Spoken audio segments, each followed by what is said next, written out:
It is hard to believe that we are almost 300 videos into this channel and we've never come down to Rio Grande Nature Center State Park.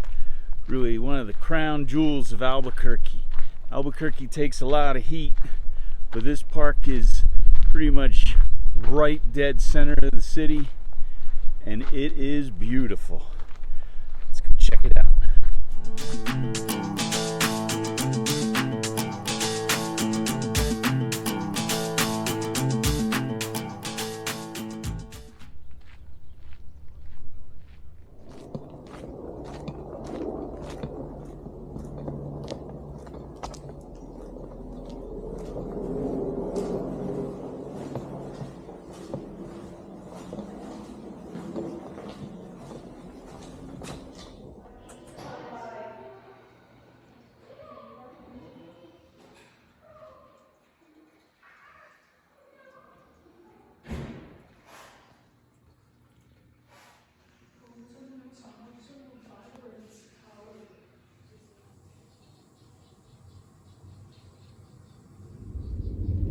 Here is a whole group of turtles. I'm not sure what you call a bunch of turtles. A herd of turtles? A group of turtles? A gaggle of turtles?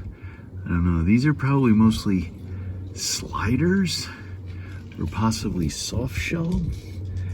I don't know. I have limited turtle knowledge.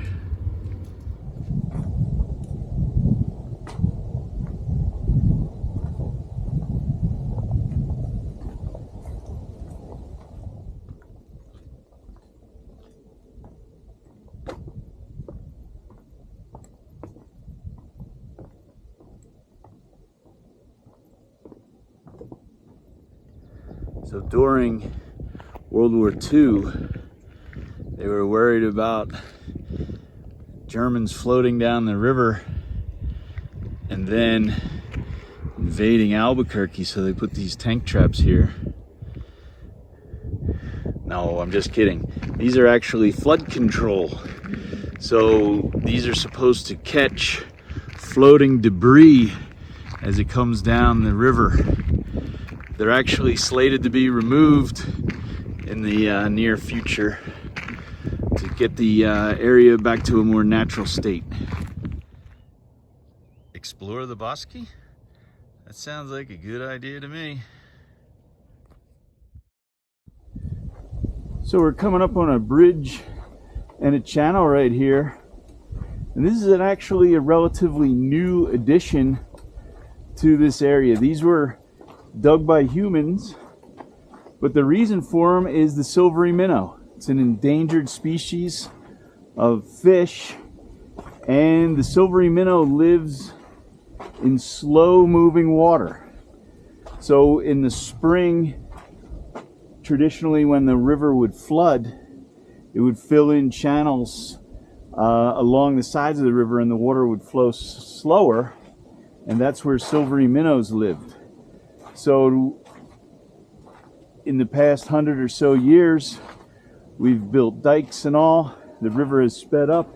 It doesn't flood, and that's bad for the silvery minnow. So we're just trying to help it along now.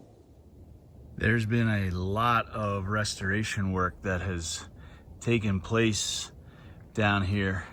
And looking this way, you can see where that work has been done. The forest floor is relatively clear. There's space, and this is how it would have historically been as floods came through and washed all the debris away. When we take floods away, we start to have this sort of situation, much more choked off. And that causes a lot of problems, especially with fire. Once a fire gets started down here, which is not historically part of this ecosystem, it does a tremendous amount of damage in this overcrowded type forest. This is a little bit of a scary sign. These markers obviously are marked out every mile on the river, and usually you can see these markers from the river. but we can't see the river from the marker. That means the river is way low. Turned out to be about a 50-yard walk from that sign to the river's edge.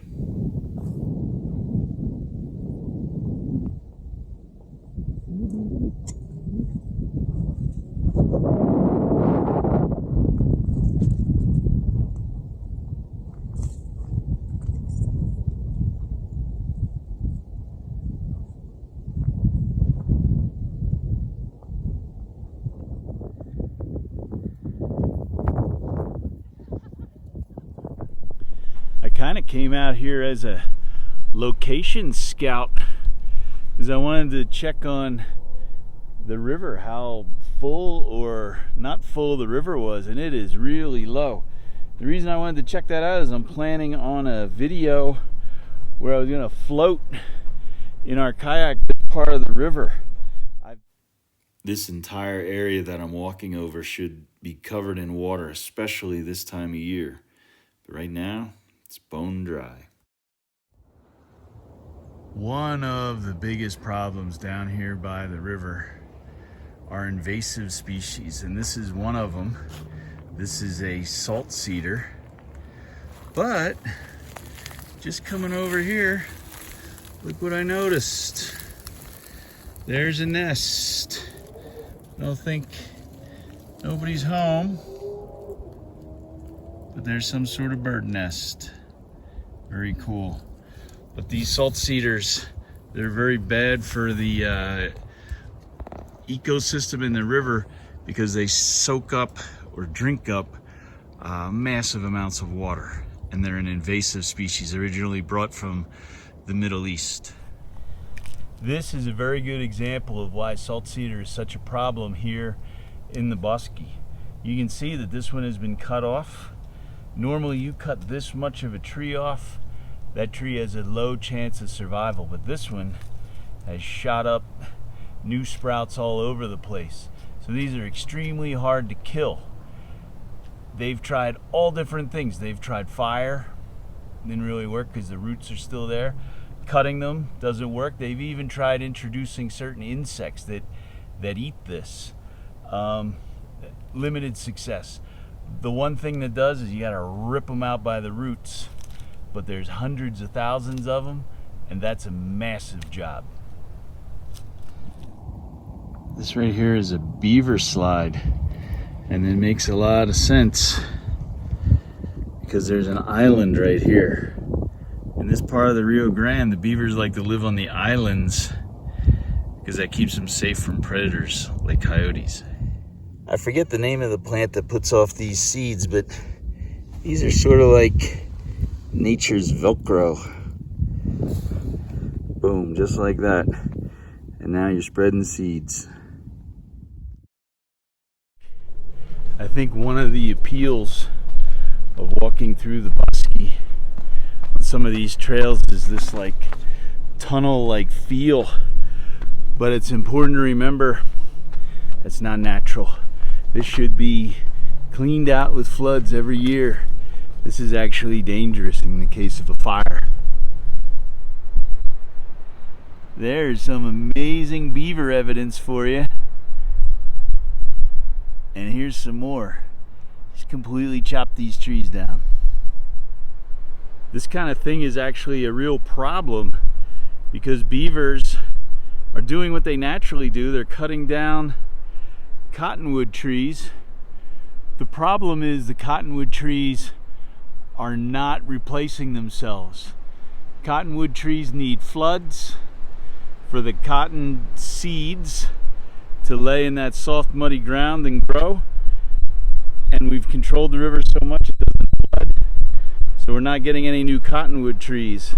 So this beaver damage, while we want to support our friends the beavers, it's really bad for the forest as a whole right now. These are all cottonwood trees, and many of them are dying. They're dying due to their age, due to climate change. Many people don't realize that cottonwood trees, their roots have to be basically in the water table. But one of the interesting things that's happening here is that there's a program called the Bosque Ecosystem Monitoring Project, and that is school kids coming in and they are measuring the water table, leaf litter, insects, and a few other things.